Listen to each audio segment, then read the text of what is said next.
country area out there. Yeah, So, Kent, West Point, exactly. So Virginia is like a lot of people that. A reoccurring episode, I guess, of Creative Buds, where we simply talk about creativity and the relationship of it and see how we, in a sense, go from budding ideas to blooming ideas and all these things out here. Pretty cheesy, but yeah, gotta have a little gimmick here.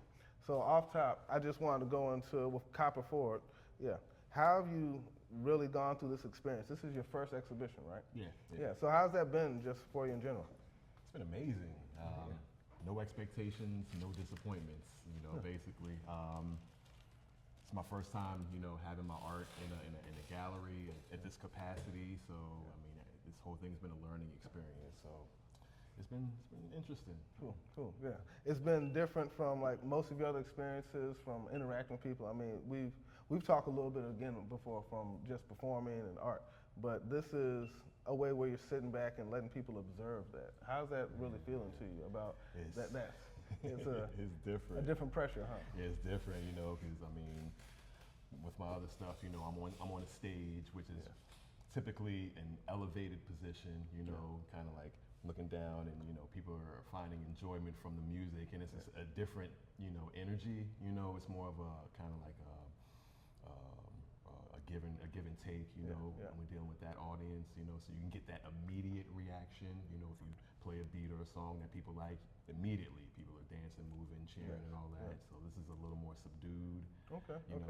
But to hear the thoughts of people when they see your artwork, and to get it, that's fulfilling in a totally different way. I was going to ask, because I know the experience of sitting back and observing and waiting, like, when should I talk? Do I talk? And seeing people's facial reactions, like, did they get it because they walked away from the work? And it can be nerve-wracking. So, like, when I'm looking through all the work, I see that you have, I mean, this is a full collection here. Is this all that you've been making, or this is a serious selection process going through the work? Oh, wow. This is literally a fraction of my work. Yeah, I mean, you can speak up because I gotta give this is a bit of credit. Like, this is where Rosetta gets super credit because he can speak on going through that curation too. I know. Because without him, I don't know.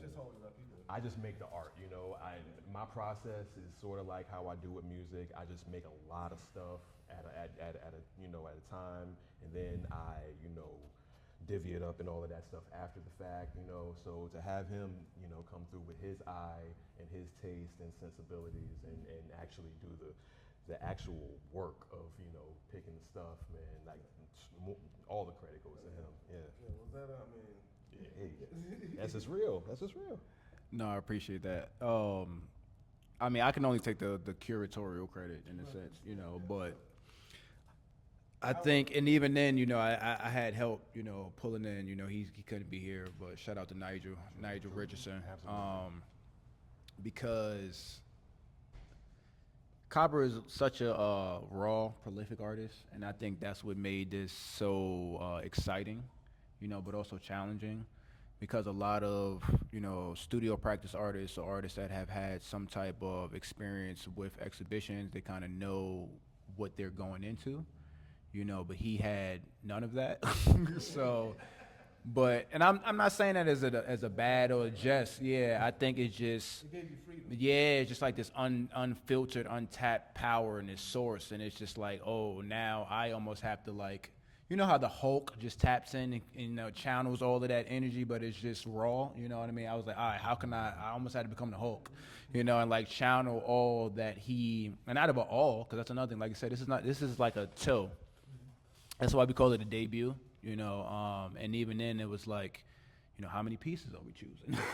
Right. How many are we going to put on the wall? Are we going to do it? Because at one point I wanted to kind of stack them, doing parlor style, but then I was like, well, I want to make sure people are also getting lost in individual works and not kind of getting overwhelmed by the fact that he has so many. So still showing that he has a lot of works, but still let's see the maximalist, the minimalist, the style, the theme, how clean his work is, let's really dig into that. So just back to you then, when people have gone around the exhibition, was there a narrative or story or a form of continuity that you found that guided you to exhibit the work? or any part of that?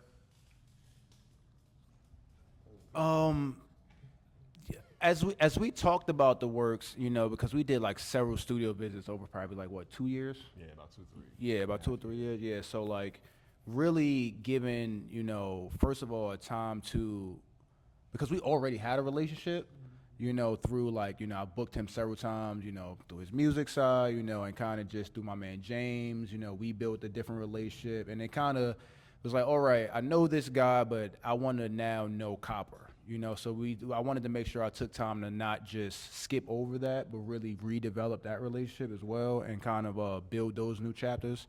So through that, and taking time and just like learning, like, okay, what's your research process? You know, what makes you like choose these works? You know, from the comic books to the Jet magazines to the Ebony magazines. And then we started like digging through and, you know, finding frameworks of Afrofuturism, you know, the postmodern lens that he has, but also this process of really cultural archiving in different ways. So I'm like, okay, how can we touch that, you know, across this spectrum, you know? So being able to show his different sides, you know, but also his playful side. You know, you're gonna see, you know, just cartoon characters in there. So really speaking to the fact that he's never too far from his inner child. You know, how that guides him throughout a lot of his creative process, but still being able to touch on, you know, serious topics. Like one of his pieces we were talking about, like the spook who sat by the door. You know, this is a well-read brother. You know what I mean? Like well-read brother in different ways, and you can see it tinging. But also, his cultural knowledge is deep. Like one time I came into the studio and he was just, what were we watching? Soul Train archives, literally just Soul Train, and then he's giving me knowledge. He's like, yeah, Don Cornelius wasn't really rocking with what was it, Rick James, and like, because I'm also a little younger, so but he's like, yo, like this is, and I'm like, oh wow, so I'm getting a different lens of these brothers having a conversation on stage. You know, so through his like research acumen, his lived experience, like we're really able to get like a sample. So that's another thing I'm learning is like, okay, as he's sampling, I'm trying to also sample what he's doing as well and give that to people, you know. So it's like we build the EP together, you know, and now we're working on the album. Big facts, man. I mean, go ahead. Deluxe version, you know. Okay. So all right. So you're saying you get all this. I mean, you talked about where inspiration comes from, but where does inspiration come from you? Just straight from you. In this context, Literally life, in every facet, you know, like waking up, going, you know, take my son to school and picking him up, you know, that time in between of that, you know, working on stuff. Do I have enough time that I can get maybe a piece in or something, you know, watching Soul Train, you know. I like to consider myself a cultural encyclopedia to a certain degree, you know. Ain't no shame in my game with that. I'm very, very invested in our culture and trying to like maintain it, archive it. You know, if you've been to my spot, you've seen all the inframural and paraphernalia and all of that stuff. You know, so that's important to me is trying to keep that alive. You know, so yeah, that's like just life. You know, music.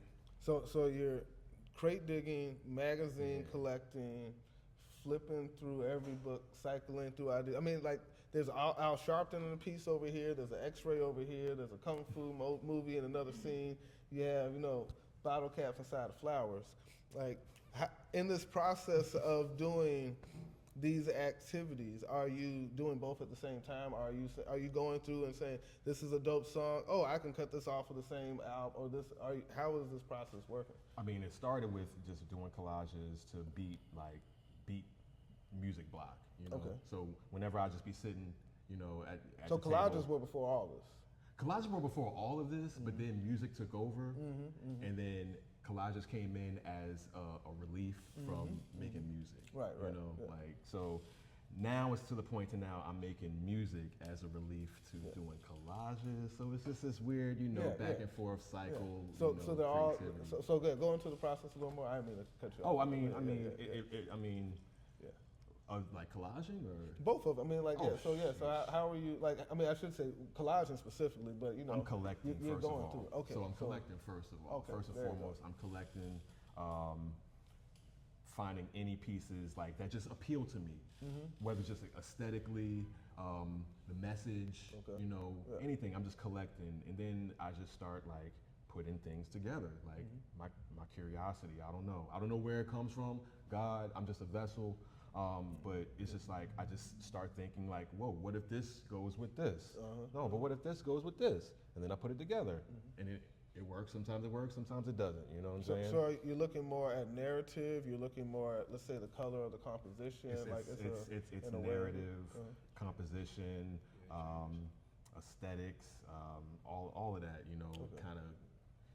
Yeah, message, like it all kinds of like just forms into like one thing. Put a filter over it or something and go for it. You know, I'm just saying, like I got you. I'm not saying, like but because I've looked at the different titles. I should pull them up, but if y'all wondering what the titles are of the works too, there's a QR code in the middle that y'all can scan at some point when y'all going back around and get a better idea. But it is almost like you're going through tracks, and each one is its own identity, its own idea, its own perception and moment of thought, and there is continuity in each scene, and there's a visual continuity as well that I'll get to. But in each scene, you have a certain, let's say, a rhythm or composition that's fairly consistent, except for maybe one piece. Like, are you aware of like the golden mean or of any? I'm just saying, it's like the science or in math. So, like, are there any pieces that do you do any pieces specific to like any certain idea, or like to prove or to show an identity, or to even teach through your work? Honestly, no. I'm just giving you black expression. Okay, word. Yeah. Out here, that's no word. That's what it is. And if you can find something in it, then I'm just literally just like just. So, and the titles are all part of that process then? Absolutely. Or than that? Yeah. Because I mean, you've had mental anguish was one of them, and and just saying. So that was a concept reflected within that work. Yeah. But it can mean a different thing. It could be, is it the mental anguish from me making the piece, or what the piece represents from the pieces that I use for it. Gotcha. So that's up to you. Yeah, and it's a form of interpretation for that. Absolutely. Yeah. Okay. Now. So when you actually are going through all the work, when you're organizing them, are you? Because again, you said you collect everything first. Then are you organizing them, let's say by color? Or are you separating them by, again, form, idea? Are you cutting these out and storing them for future pieces? Or? I mean, I cut out a lot of pieces. I sit and go through magazines and books and just cut pieces. I'll maybe spend a day just cutting pieces and do no arranging at all, you know? I just cut pieces, you know, put them away, and then maybe the next day I'll start forming, you know, some loose ideas based around color scheme, you know, what matches, you know, what doesn't match, you know. And then from there, if I see a message or a narrative, then I start to create around that, you know?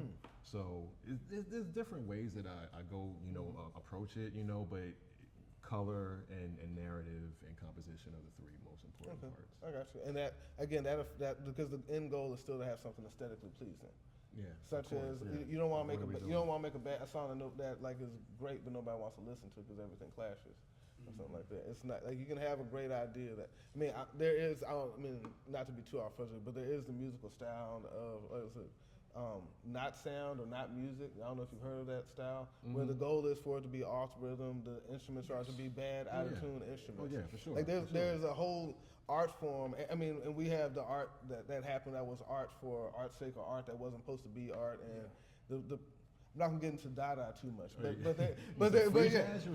I mean, like I'm saying. So I mean, like in that, I mean, do you how far do you explore in these processes of what you're doing? I mean, I try to delve into all those different like ideologies and stuff, you know, and techniques and all of that. You mentioned Dada, and that's definitely the vein that that my stuff can try to keep it a little irreverent, not too heavy-handed, but I mean there's still a message in there. But. So I mean. In that sense, how many failed do you believe in having a failed piece, or like you look at it like that was no, don't show that one. I mean, yeah, of course, yeah, the stuff that's like. But yeah, that is a good question. I don't think that any piece is a failed piece. Okay. It's like a piece that you haven't, taken the time to like. It's fine. I mean, it's okay. No. I could. What? It happens. I'm not going to. It's okay to be 9 or 10. I'm telling you how I feel. I'm telling you how I feel. No, trust me. There's yeah. a lot of pieces that are sitting to the side, but they're not failures in my mind. I hear that. They're just pieces that I haven't realized yet. Word. Yeah. And you sit back. I wasn't judging. Like I said, I've had work because I've done live work, and it has been where I thought my work was ugly, and everybody's like, "This is so amazing." I'm like, "Yeah, I don't see it." No, that's a guitarist doing. I'm like, "What?" Well, see, I've experienced that a lot in music. Okay. See, and this is what we were talking about earlier about transferring, skills. There's so many beats and stuff that I've made that I've let people hear that I thought was trash. That another person was like, "Yo, this is genius," or I want to use this or whatever. So I learned all over time, like. Sometimes that you can overthink things, you know what I mean? Sometimes you just gotta just let the feeling flow, Okay. And sometimes the feeling tells you I need to stop right here and move on to something else, and maybe come back to it, And that's all it is. That's why I don't believe in failures like that. I'm with you. Yeah. I'm glad I gave you a little platform. So in this flow of creation, like we've talked about your inspiration. We've talked about what you pull together and how you organize to create. How is in a sense when do you let go for the next moment to happen there? Because you've set up, you're organized. What is that trigger? That is it like you just see it come together? They're sitting down here in a stack, and all of a sudden the Da Vinci moment comes together. It varies. It varies. There's sometimes where I'll be arranging a piece and it's working well, and it's time to work. Like it'll just be sitting there. It's like, all right, I gotta get this done. Like I'm just tired of having it sit. That one that was sitting to the side is now time to bring it back into the piece. But then there's pieces where I just keep adding and adding and adding and adding to the point to where like my wife feels like I've ruined a piece. Like she'll come in, while I'm working on something and be like, yeah, I like that. That's good. That's fine. And then 2 or 3 hours later she comes back in and be like, what did you do? Not to be, but anybody that's made a beat knows that moment too. And like, you do too much, do too little, all that. Yeah, there are those moments. You get that on art. But it's just a feeling. It's just a feeling. And so I hate to ask the question that is almost redundant, but I need to ask. The feeling that leads you to say it's finished, when is the idea complete, or has it become resolute? As you've piled on too many and maybe subtracting, or as you look at it and have put 2 to 3 pieces together and say that's the complete idea, because there is variation in the exhibition. Right, yeah. Like we'll get in the rhythm in a moment too. I guess I should probably talk about that, the rhythm of the moment. But when is it the right amount to put 2 or 3 sounds together and say, this is dropping it like it's hot, versus a full orchestrated thing? Like how are you doing that visually? Yeah. I know it's a bad reference. I'm just visualizing. I was just trying to think of a basic song real quick. That was dope. Yeah, that's all. I mean, honestly, it really. That's a good question. It just gets to the point, man. It really is like an inner feeling where it's like, if it's a minimal piece where it's like it would be a piece of paper and I have 1 piece and then 2 pieces, and it just makes sense. It just makes sense. And that's it. But then there's another one where I'm working for like 8 hours, putting a little like squiggly thing on an eyeball or something, Because it's that important. Yeah. For this piece, it's that important. I literally just try to let like the paper just like talk to me and what it's telling me to do. Yeah. So when I was mentioning rhythm to y'all, in art, rhythm gets into the pattern, the way the patterns are synced up, just like in the music, honestly. But it's the way the patterns are synced up, highly layered. So if you look to one side, you'll see almost a grid-like piece, and then you can come over to almost any of the others on the opposite side, except for the X-ray one, and see that there's some sort of jagged form in how they cycle, or there's more organic forms moving around, and that is the rhythm of the piece in a sense, and that helps you. That's how your eye carries through it and tells a story. So when this musical artist is going through this, I'm noticing there is much more variation in rhythm that I've seen in other Carmen artists, and it's probably because of the other work you've done of having to find different, just how to make something interesting using sound and stuff. Just how is it? Honestly, I could just really want to ask, how is it that you see so much or find so much variation or ways to link together similar information in new ways? Yeah, I know that's a big question. My bad. Yeah. I don't know. I grew up reading a lot of magazines. I grew up like really studying like different formats and stuff. And so like composition is important to me. And that's something that I try to like really dig into, like different things that I haven't seen, or just a different way, like how I can do it, you know, like 'cause everything's been done, but it's all about your interpretation of it, you know what I'm saying? So I just try to like let go and just like be like, yeah, this is my interpretation of this, you know. So that's really what you attempt to. Do you ignore rules, or is that what you're saying, or? I don't know the rules. I'm an autodidactic man. I'm self-taught, man. I don't know the rules. I make my own rules. Like, whatever rules are out here, okay. Like somebody will tell me about them. But so since you say there are no rules, every piece in here is in the same format. That's one thing like I've learned. Like I want to be able to have an identifiable, I guess, style aesthetic just by like how it's formatted. So it's like okay, so that's one rule. I like have a substrate and then another thing and then the thing on that. Okay, so and that's just like my. Will you foundation. break out of this form at any point? Yeah, I already have. This is what I'm presenting. Okay, I'm told you this the EP. I'm just going off. Doesn't mean for right now. All we see is all we seeing are the 8.5 by 11, the 9 by 12s out here. So that's all we know is everything else is there. So I got you. But for real, yeah, there's a lot of different. Since you're going to hint at, is there anything that you can tell us about? Like, what else are you doing that we don't see here? Yeah. Like you did it. Like art wise? Like a lot of art? I'm not. That's all we're supposed to be talking about is art. I'm not. I didn't bring up any other name, Coppere Ford. Oh man, sheesh. So that with the art, like you were saying, you do other sizes, or I mean, the ideas are focused in Black culture, but in a full array. That's fine. So we can't necessarily ask what the ideas are, but we can ask what other scales are you working in? How large a scope or complexes are you thinking? Definitely smaller scales. Okay. Like I have a couple little postcard books. Okay. You know, okay. and Yeah. I have. So there's even smaller collector items for y'all, just so you know. Yeah, that's what. Yeah. And I mean, working with my wife, working on some bigger pieces. Okay. She's a fan of bigger pieces, Gotcha. and she's kind of been like, Yeah. All right. Are you sourcing from larger? Yeah, I'm gonna stay focused here. Are we sourcing on larger? Are we like larger magazines or larger cutouts? Are you getting it from like X-Men posters from 1992 to help you do these larger pieces, or how? Like there's a lot of ways to do this. Yeah. Typically from like larger vintage magazines like Look and Big Life magazines. Okay. Hustler? No, I'm just messing with you. I'm joking. They made big.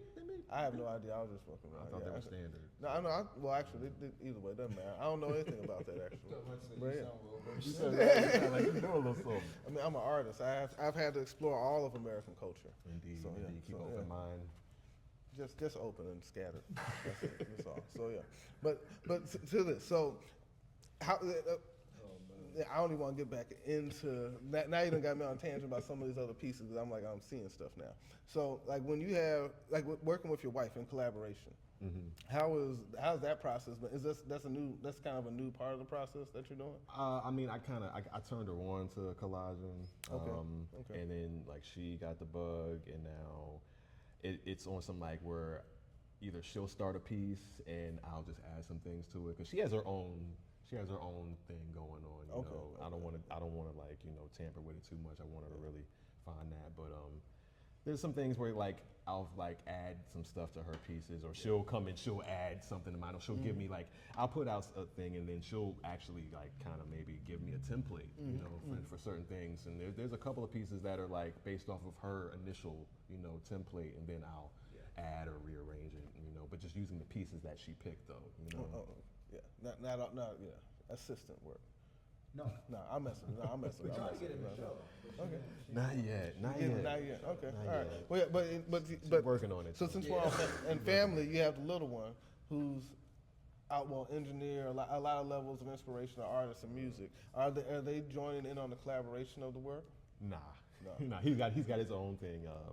He does sculptures, clay, the whole shebang. He's baking the clay and doing all of that. Yeah, So he's very And that's been, and he's still you're serious saying, about it. Very serious about it. He's actually working on he's a big piece right now. He's doing this snake where it's going to coil around the salt rock. We have the salt rock, Himalayan salt rock, and he's got all. has ideas and visions. Yeah, I hear you. Yeah, been a big inspiration, as you're saying, to the work, just the whole fatherhood, and then seeing the back and forth. Yeah, absolutely, man. Yeah. I mean, our goal is just trying to create like a art house. We just churn out art, our own way. Yeah. That's a good thing. That's a beautiful thing to support. So I mean, I just appreciate it. might want to support more of that, hinting at purchasing some art. But but definitely no. So just to open it up, I mean, not to be too much. Like, does anybody have questions or things they'd like to ask? We can. Anybody would like to? You can just speak up, honestly, if anybody. Oh, I did a good job. No. You covered all the bases, bro. Yes. Go ahead, man. What was your favorite collage that you ever did? Oh gosh, That's crazy. it's not up here. It's not on this wall. It's actually sitting on my table right now, in progress. I still got to add some pieces to it. That's my favorite right now. All right. Yeah, I'm gonna get around so I can at least pass. Oh, I'm gonna step over. Yeah. Yeah. Some no. Like Black American household, go to the barbershop on Saturday, come home, watch Soul Train at noon. With my mom and my dad, it was just us three. My dad had a crazy record collection. I would just sit and literally study his records because we didn't have a record player or a working record player at the time, So I would just sit and just stare at records for hours. And then my mom, she was listening to Tony Braxton and Howard Hewitt and all of that, Anita Baker, all of that, So it's just that, just that type of living, you know what I'm saying? I was a big fan of magazines. I collected all the magazines. My mom and dad collected Jet and Ebony and Essence and all of those good things. And then I was getting Source and Rap Pages and that stuff, So after a while, it's just like, damn, I got all this. It's just sitting here. I got to do something with it, So I ended up cutting them, You ever get Black Enterprise? Black Enterprise, that was my dad's magazine. Yep, my dad. Yeah, Yep. No, they have fire visuals in them. I did, yeah. I did, yeah. I actually used it as a Jay-Z collage something before. Well, it wasn't Jay-Z. I cut all. You couldn't tell it was him, but yeah. It's dope. I ain't trying to make no money off of homie. Anyway, but no, it's not about me. Don't do that. Yeah. But while people are but while people are you were talking about avoiding having certain recognizable imagery, like Jet from Jet magazine, like. How far are you going? Because you have done a great job. I mean, there's a bottle cap, but I think that was for a purpose. So that's the closest. That's the only real label text I even see, and I've looked at really. You got magic in here. You got a expensive. Yeah, I mean, I'm just building. Yeah, I like to use certain messaging. Yeah, like words from messaging. I think his text is intentional, though, very intentional. So when he's dropping a word, it's like, pay attention to this. Not to use the person that everybody knows, but Basquiat, So abstract expression is like when he put a word on his and scratched it out so many times, he wanted you to pay attention to it. So whenever Coppere is putting a word up, it's like, here, this word makes sense, and that's why a lot of times some of his words even mirror his titles. Not to kind of make it seem like this is a blatant message, but this is a direct message. Creating more salience around the actual image through the message as well. And it's kind of like a bi-directional thing that's happening. Like the message plays up the image and the image plays up the message simultaneously. Sound about right to me?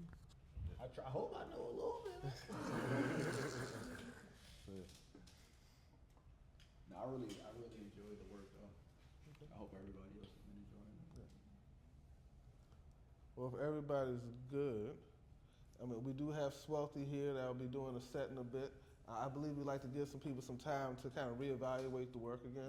Please remember that there are the titles. If you scan that QR code in the middle, that'll give you a whole nother level of introduction. And we do have one more. No, it's not like a question. Yeah. Are the titles for the ones in the bins also on the QR code?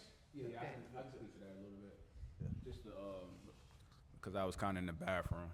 So, welcome to Southside Contemporary, y'all. Thank you for joining us for this special artist talk led by Kyle Epps of the Creative Buzz podcast. We really wanted to switch it up and kind of get me out of the position of asking the questions. I think a lot of times I can become naturally biased, because I am the curator, so I can kind of direct it in certain ways. So opening it up from an outside objective perspective is something that we were really aiming at. This is actually our last night of the exhibition. We extended it for 2 weeks because we actually went up to New York City and did Affordable Art Fair, which is actually our first fine art fair. We brought Coppere with us, which was amazing. So there was a double debut going on between him having solo exhibition in his hometown and then being debuted at a fine art fair in New York. He did well, sold a few pieces, also got chosen as the director's fair pick. So I think it just kind of shows how he is where he should be, with people actually seeing his work, engaging his work, talking about his work, and actually being able to experience it. We're excited to continue to work with him. You can scan the QR code in the middle. It'll give you all of the information on the works. All of the works are for sale. So one thing that we've been talking about and going to have more conversations with the Creative Buzz, Richmond Scene, and honestly just like opening up the conversation in the gallery is how can we start engaging the arts and not just being entertained by it. I think a lot of what's happening now is we just want to go to places and be entertained by things and not really engaging it. And engaging it is showing up, being present, doing what y'all are doing right now. This is engaging the arts, coming to artist talks, not just seeing Bliv out, Brandon out at a show and it's like, yo, bro, I really did it. Like, that's not this is different energy, And a lot of people, they want to almost manipulate the artists and not realize that artists are still human beings. When you're out somewhere, you might not be wanting to talk about your practice. Like I'm out enjoying an event, I'm out enjoying a hip hop show or trying to get some food, Like meet me where the context should be met and engage me appropriately. So I think a lot of times too is that's creative professionalism, and I'm learning that at a different level. And engagement is, support, in social media, you see that picture, like that picture, repost that, send that to somebody that should see it. And also on that higher level is putting money in these artists' pockets. Actually investing in the arts in different ways.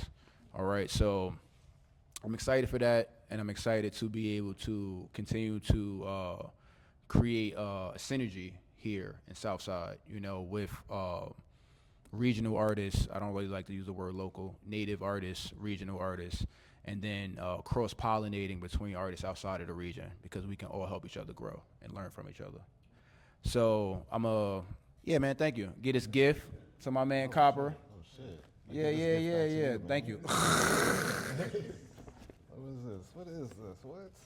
I wasn't expecting no gifts, man. Oh, shit. Yeah, I got to get you some loose tea, too. I didn't have any loose, but I'm going to get you some better loose tea. But that's what I want you to really be excited about right there. So the one thing about it is like not only engaging artists, but actually investing in their practice. Yeah, so we got my man some new X-Acto knives. Yeah. So he can start cutting up some more paper. Fire. Yes. And these are locals too from Supply. So Ian has a fire store. Ian has, dope support store right on Broad Street. These are dope. And he actually shops for artists because he's an artist, so he actually gets quality products. Oh, yeah. Yeah, so put them to use, man. Yes, sir, man. Thank you. All right. Thank you very much. Love. Thank y'all. If y'all have any more questions or anything, please engage. Enjoy yourself. We got Swelty going to be doing a live beat set. Really appreciate him for being here. Dope artist. So stay, enjoy yourself, get some drinks. I had to say it, if you can, buy some artwork. But, yeah, we here. So appreciate y'all. Thank you, everybody. Thank you, everybody, for coming out. Thank you, man. This is great, man. This is great, man.